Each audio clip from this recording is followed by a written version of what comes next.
ফাতেমা ডাকতে বলি, ওগো আব্বাজান, আমাদের বাড়িতে হযরত জিবরাইল আলাইহিস সালাতু ওয়াস সালাম 24,000 বার আগমন করেছেন আব্বা গো, কিন্তু আজরাইল আলাইহিস সালাতু ওয়াস সালাম কোনদিন আসেন নাই। আমাদের বাড়িতেও আজরাইল আলাইহিস সালাতু ওয়াস সালাম দাওয়াত খেতে আসেন নাই। ওগো আব্বাজান, আমি বুঝতে পেরেছি আজরাইল মনে হয় আপনাকে নেওয়ার জন্য এসে গেছি। ওগো আব্বাজান, আমি দরজা খুলব না। ওগো আব্বা, আপনাকে যদি আজরাইল নিয়ে যায়, আমি ফাতেমা খাকে বাবা বলে ডাকবো। আব্বা গো, আপনাকে যদি আজরাইল নিয়ে যাই, আমার হাসান হোসেন খাকে নানা বলে ডাকবে। ওগো আব্বাজান, আপনাকে যদি আজরাইল নিয়ে যায়, আপনার সাহাবী কোন সমস্যার সম্মুখীন হলে তারা কার কাছে সমাধানের জন্য যাবে? আল্লাহর নবী ডাক দিয়ে বলেন, ফাতেমা গো, আজরাইলকে ঢুকতে দিতে হয় না। আজরাইল তার পারমিশন আল্লাহর পক্ষ থেকে দেওয়া আছে। আরে ফাতেমা, কিন্তু তোমার বাবার পাওয়ার এটা। আজরাইল আসা অনুমতি চাচ্ছে, অনুমতি চায়, অনুমতি চাইতেছি। ফাতেমা গো, দরজা খুলে দাও। আজরাইলকে দরজা না খুলে দিল, আজরাইল ঘরে প্রবেশ করার মতন কায়দা তার জানা আছে। ভাইয়েরা আমার, তাহলে লক্ষ্য করে শুনুন, এই পৃথিবীর মধ্যে যারা এসেছিলেন, যত নবীগণ এসেছিলেন, তারা দুনিয়াতে নাই। আর আপনি আমি মৃত্যুবরণ করব, কিন্তু কোন সময় কোন দিন মৃত্যুবরণ করব জানি? আরো জোরে কোন জানি? মৃত্যুবরণ করতে হবে। এই পৃথিবী থেকে আমাকে চলে যেতে হবে। তবে কোন দিন যাব, কোন সময় যাব সেটা কিন্তু জানি না। কিন্তু আমার নির্ধারিত সময়, মৃত্যুর পরোয়ানা লেখা যেদিন আছে সেদিন মৃত্যু আমার হবে। কিন্তু আমি কোন সময়টা সেটা জানি না, কিন্তু আমার নির্ধারিত সময় মৃত্যু হবে। এর 1 মিনিট আগে হবে না, 1 মিনিট পরেও হবে। লিকুল্লি উম্মাতিন আজাল ফাইযা জাআ আজালুহুম লা يستأخرون ساعة ولا يستقدمون। মৃত্যু যখন নির্ধারিত আছে, সেই সময় আমার মৃত্যু হবে। এর 1 মিনিট আগেও হবে না, 1 মিনিট পরেও হবে না। ভাইরা আমার, তাহলে আমরা সারমর্ম যে আলোচনা শুনলাম, আমরা সারমর্ম যে কথা বুঝতে পারলাম, একদিন আমাকে মৃত্যুবরণ করতে হবে, কিন্তু কোন সময় মৃত্যুবরণ করব সেটা আমার জানা। আরো জোরে কোন জানা?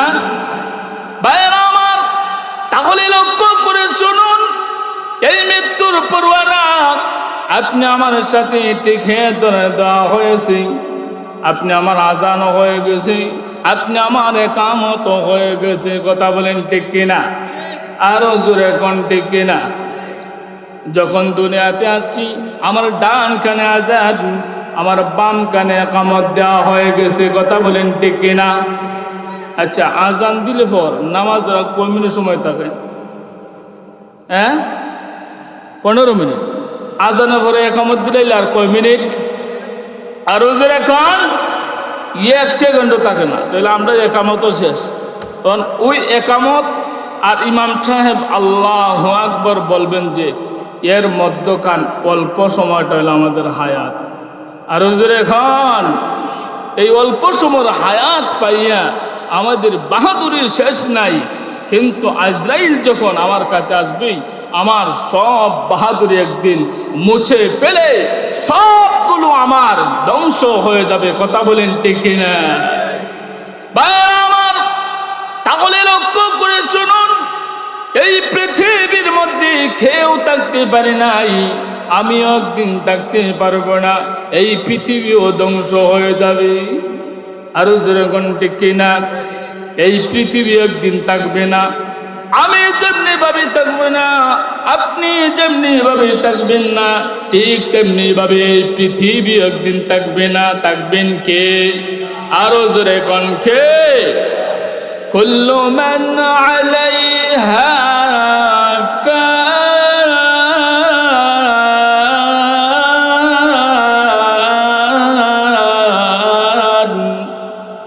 ওয়া ইয়াবকা ওয়াজহু রাব্বিকা যুল জালালি ওয়াল ইকরাম।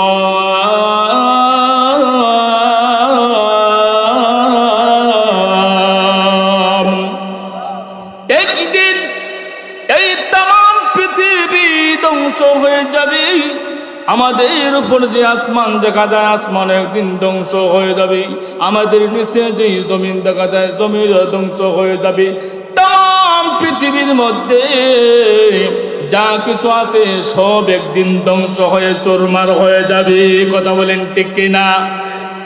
ভাইরা আমার, তাহলে লক্ষ্য করে শুনুন, যেই কথা বলতেছিলাম, মৃত্যু নামক পরওয়ান আপনি আমার দেওয়া হয়ে গেছি।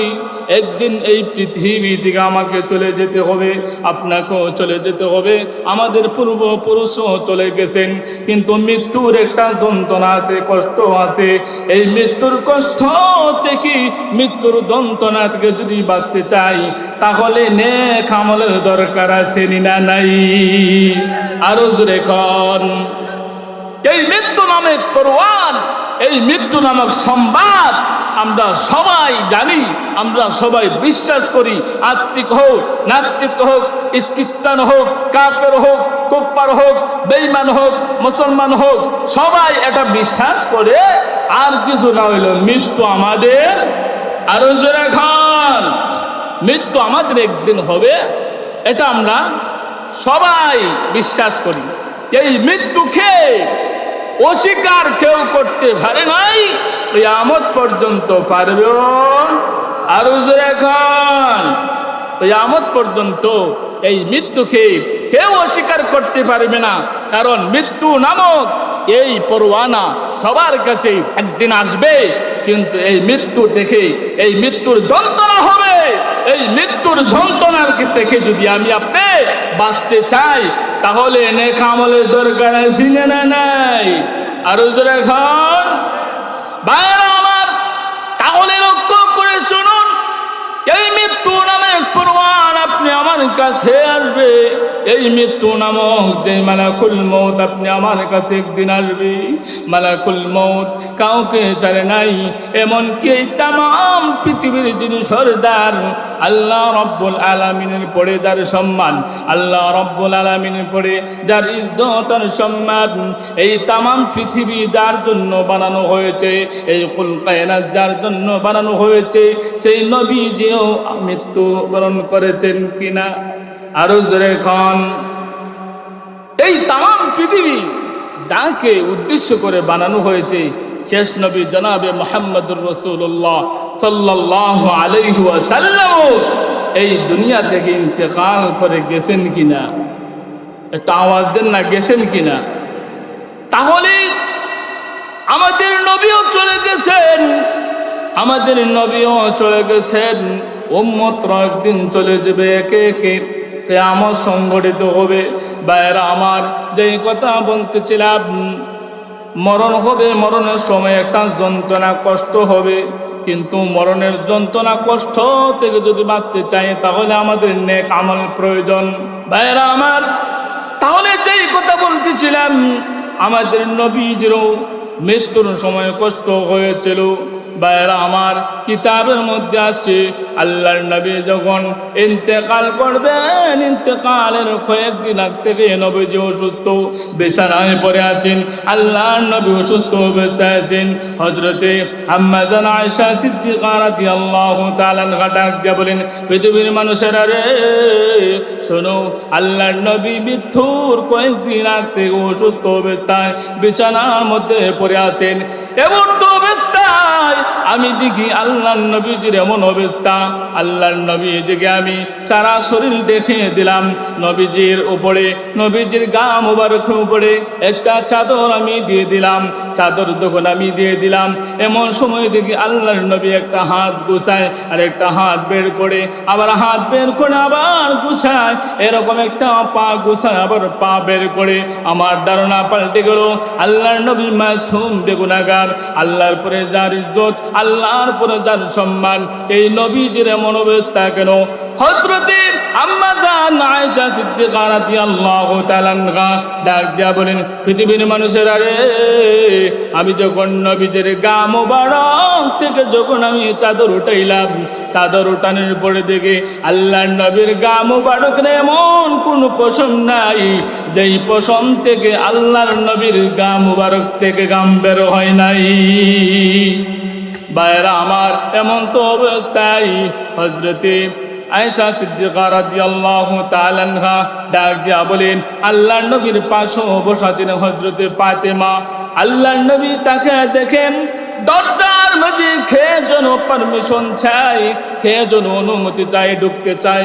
আল্লাহর নবী ডাক দিয়া বলে, ফাতেমা গো, দেখো তো আমার দরজার মধ্যে খেয়ে যেন দাঁড় হয়ে গেছে, আমার দরজার সামনে খেয়ে যেন বারবার ঢুকার পারমিশন চায়। ওগো ফাতেমা, একটু দেখো না, দরজা খুলে দেখো, খেয়ে পারমিশন চাই, খেয়ে ভিতরে প্রবেশ করতে চায়। হযরতে ফাতেমা রাদিয়াল্লাহু তাআলা আনহা যখন দরজা খুললেন, দরজা খোলার সাথে সাথে আবার দরজা লাগাই দিলেন।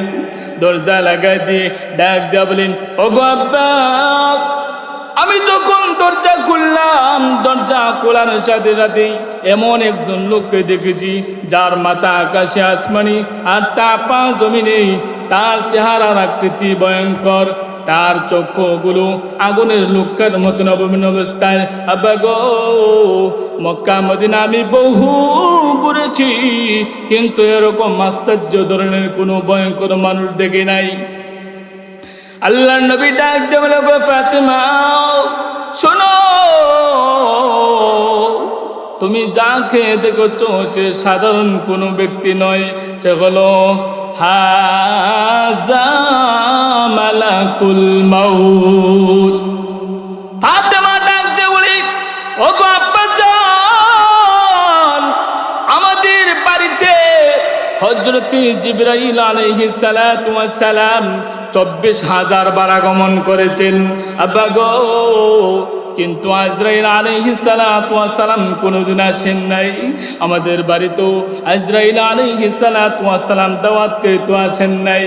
ওগো আব্বা জান, আমি বুঝতে পেরেছি আজরাইল মনে হয় আপনাকে নেওয়ার জন্য এসে গেছি। ওগো আব্বা জান, আমি দরজা খুলব না। ওগো আব্বা, আপনাকে যদি আজরাইল নিয়ে যায়, আমি ফাতেমা খাকে বাবা বলে ডাকবো। আব্বা গো, আপনাকে যদি আজরাইল নিয়ে যাই, আমার হাসান হোসেন খাকে নানা বলে ডাকবে। ওগো আব্বা জান, আপনাকে যদি আজরাইল নিয়ে যায়, আপনার সাহাবী কোন সমস্যার সম্মুখীন হলে তারা কার কাছে সমাধানের জন্য যাবে? আল্লাহর নবী ডাক দিয়া বলেন, ফাতেমা গো, আজরাইলকে ঢুকতে দিতে হয় না, আজরাইল তার পারমিশন আল্লাহর পক্ষ থেকে দেওয়া আছে। আরে ফাতেমা, কিন্তু তোমার বাবার পাওয়ার এটা, আজরাইল আসা অনুমতি চাচ্ছে, অনুমতি চায়, অনুমতি চাইতেছি। ফাতেমা গো, দরজা খুলে দাও। আজরাইলকে দরজা না খুলে দিল, আজরাইল ঘরে প্রবেশ করার মতন কায়দা তার জানা আছে। কথা বলেন ঠিক কিনা? আজরাইলদের ঢোকার রাস্তা করে দিব না, আজরাইল সে ঢোকার রাস্তা বের করতে পারবি। ভাইরা আমার, তাহলে লক্ষ্য করে শুনুন, আল্লাহর নবী সাল্লাল্লাহু আলাইহি ওয়াসাল্লামের কাছে যখন হযরত আজরাইল আলাইহিস সালাতু ওয়াস সালাম যখন আসলেন, আল্লাহর নবী যখন দরজা খুলে দেওয়া হলো, আল্লাহর নবীর কাছে হযরত আজরাইল আলাইহিস সালাতু ওয়াস সালাম এসে সালাম দিলেন। الصلاة والسلام عليك يا رسول الله الصلاة والسلام عليك يا حبيب الله নবীজি গো আল্লাহ রব্বুল আলামিন আপনাকে সালাম জানিয়ে দিয়েছেন এবং আপনি যদি অনুমতি দেন তাহলে আপনাকে নিয়ে যাওয়ার জন্য বলেছেন আর আপনি যদি অনুমতি না দেন তাহলে আমাকে ফেরত দেওয়ার জন্য বলে দিয়েছেন হযরত জিবরাইল আলাইহিস সালাতু ওয়াস সালাম ডাক দিয়ে বলেন নবীজি গো আপনি অমরণশীল আপনার দুশমনেরা অমরণশীল বাইরা আমার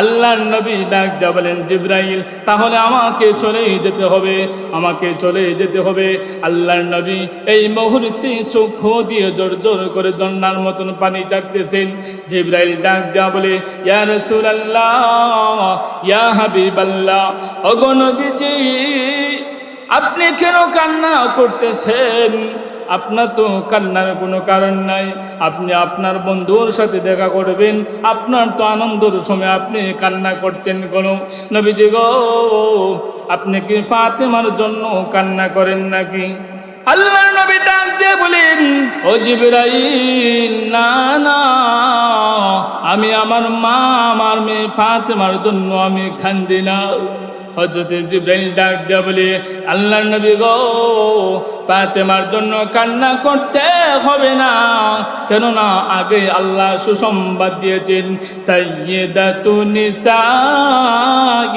আহলিল জান্নাহ হযরত ফাতেমা হবেন জান্নাতের সমস্ত নারীদের সর্দারনী আল্লাহু আকবার ভাইরা আমার তাহলে লক্ষ্য করে শুনুন হযরতে জিবরাইল ডাক দিয়ে বলে ইয়া রাসূলুল্লাহ ইয়া হাবিবাল্লাহ নবীজি গো আপনি ফাতেমার জন্য কাঁদতে হবে না কান্নার কোনো প্রয়োজন নাই আল্লাহ রাব্বুল আলামিন ফাতেমাকে জান্নাতের সমস্ত নারীদের সর্দারনী বানায় দিবেন আল্লাহর নবী ডাক দিয়া বলেন জিবরাইল রে না না আমি ফাতেমার জন্য কাঁদি না আমি ফাতেমার জন্য কাঁদি না ইয়া রাসূলুল্লাহ ইয়া হাবিবাল্লাহ তাহলে কার জন্য কান্না করেন আপনি মনে হাসান আর হুসাইনের জন্য কান্না করেন আল্লাহর নবী ডাক দিয়া বলেন ও জিবরাইল না না আমি হাসানের জন্য কাঁদি না আমি হুসাইনের জন্য কাঁদি না আমি কাঁদি না তাদের জন্য হযরত জিবরাইল আলাইহিস সালাতু ওয়াস সালাম ডাক দিয়া বলেন ইয়া রাসূলুল্লাহ ইয়া হাবিবাল্লাহ নবীজি গো হাসান আর হুসাইনের জন্য কান্না করতে হবে না হাসান আর হুসাইন হলো জান্নাতের সমস্ত যুবকদের সর্দার হবে তাই হাসান হুসাইনের জন্য আপনাকে কান্না করতে হবে না আল্লাহর নবী ডাক দিয়া বলেন জিবরাইল রে না না আমি কান্দি না আমার হাসাইনের জন্য কান্দি না আমার হুসাইনের জন্য কান্দি না আমার মেয়ে ফাতেমার জন্য কান্দি না আমি কান্দি আমার গুনাহগার উম্মতের জন্য আল্লাহু আকবার ভাইরা আমার তাহলে লক্ষ্য করে শুনুন আল্লাহর নবী বলতেছেন আমি আমার ফাতেমার জন্য কান্দি না আমি আমার হুসাইনের জন্য কান্দি না আমার হাসানের জন্য কান্দি না আমি কান্দি আমার গুনাহগার উম্মতের জন্য কেননা আমি আমার গুনাহগার উম্মতের জন্য কান্দি আল্লাহ রাব্বুল আলামিন বলেছেন নবী গো আপনি পৃথিবীর মধ্যে যতদিন থাকবেন আপনার উম্মতকে আমি আযাব গজব দিব না আল্লাহর নবী ডাক দিয়ে বলেন জিবরাইল রে এবার যদি আমি দুনিয়া থেকে চলে যাই তাহলে আমার উম্মতের কি অবস্থা হবে আমার উম্মত যখন সমস্যার সম্মুখীন হবে আমার উম্মতরা সমাধানের জন্য কার কাছে যাবে আমার উম্মতরা কি করবে ভাইরা আমার তখন সময় হযরত জিবরাইল আলাইহিস সালাতু ওয়াস সালামকে যখন এই কথা বলতেছেন আল্লাহ রাব্বুল আলামিন ডাক দিয়া বললেন জিবরাইল রে তুমি আমার নবীকে জানায়া দাও আগে আমার নবী ওনার উম্মতের জিম্মাদারি ছিলেন আজ আমার নবী আসার পর থেকে নবীর আদর্শ নিয়ে নবীর সুন্নাহ নিয়ে নবীর কোরআন নিয়ে যারা চলবে তাদেরকে কিয়ামত পর্যন্ত আমি মহান আল্লাহ তাদের জিম্মাদারি আমি আল্লাহ নিয়ে নিলাম ভাইরা আমার তাহলে কি বুঝলেন? আল্লাহ রাব্বুল আলামিন বললেন যে তাদের জিম্মাদারি নিলাম। ভাইরা আমার, এবার লক্ষ্য করে শুনুন, আল্লাহ রাব্বুল আলামিন এরকম যখন কথা দিলেন, আল্লাহ নবী ডাক দিয়া বললেন, আজরাইল রে, এবার আমার জান নিতে পারো, এবার আমার কোনো বাধা নাই, এবার আমার জান নিয়ে কবজ করে নাও। এবার হযরতে আজরাইল আলাইহিস সালাতু ওয়াস সালাম নবীজির বুক মোবারকে যখন হাত রাখলেন, এবার বুক মোবারকে যখন হাত রাখলেন, এমন তো অবস্থা আল্লাহর নবী ডাক দিয়া বললেন, আজরাইল রে, তুমি কি তোমার হাত আমার বুকের উপর রেখেছো নাকি উহুদ পাহাড় আমার বুকের উপর রেখে দিয়েছো? ভাইরা আমার, তখন সময় হযরত আজরাইল আলাইহিস সালাতু ওয়াস সালাম ডাক দিয়া বললেন, ইয়া রাসূলুল্লাহ, ইয়া হাবিবাল্লাহ, নবীজি গো, পূর্বে যাদের জান আমি কবজ করেছি, এরকম সুন্দরভাবে মোলায়েমভাবে আমি কাদের জান কবজ করি নাই। ওগো নবীজি, কিয়ামত পর্যন্ত তাদের জান কবজ করব, এত সুন্দরভাবে মোলায়েমভাবে আমি জান কবজ করব না। নবীজি গো, শুধু আপনার জান আমি এরকম মোলায়েমভাবে এত সুন্দর করে আমি জান কবজ করতেছি। আল্লাহর নবী ডাক দিয়া বললেন, আজরাইল রে, আমাকে যেত কষ্ট দেওয়ার দে, কিন্তু আমার উম্মতকে মৃত্যুর সময় তুমি কষ্ট দিও না। আমার তাহলে আল্লাহর নবী কত উম্মতের দরদ, উম্মতের কত মায়া, উম্মতের প্রতি কত মহব্বত আর ভালোবাসা ছিল। তাহলে আমরা সেই নবীর জন্য মহব্বত ভালোবাসা রাখতে পারি কি না? আর ওই যে এখন ভাইরা আমার, তাহলে নবীজির রেখে দেওয়া সুন্নাহগুলো আমাকে জারি করতে হবে। নবীজির সুন্নাহগুলো, নবীজির আদর্শগুলো আপনি আমার কাছে জানি রাখতে হবে। নবীজির সুন্নাহগুলো, নবীজির আদর্শগুলো, নবীজির বাগানগুলো, মাদ্রাসার দিকে আমাদের নজর রাখতে হবে কিনা? আরো জোরে এখন, তাহলে নবীজির রেখে যাওয়া সুন্নাহ, নবীজির আদর্শ আমাদেরকে ধরে রাখতে হবে। কিন্তু আজকে আমরা নবীজির আদর্শ আমরা ধরে রাখি। নবীজির আদর্শ, নবীজির সুন্নাহ আপনি আমার কাছে নাই, আপনি আমার ঘরে নাই, আপনি আমার বাড়িতে নাই, আপনি আমার সংসারে নাই, আপনি আমার ফ্যামিলিতে নাই, আপনি আমার সমাজে নাই, আপনি আমার রাষ্ট্রে নাই। তাহলে নবীজির আদর্শ যদি না থাকে, তাহলে তো আল্লাহ কথা দিয়েছেন, যারা নবীর আদর্শ, নবীর সুন্নাহ, নবীর ভালোবাসা যাদের ভিতরে থাকবে, আল্লাহ রাব্বুল আলামিন তাদের জিম্মাদারি নিয়েছেন কে? আরো যে এখন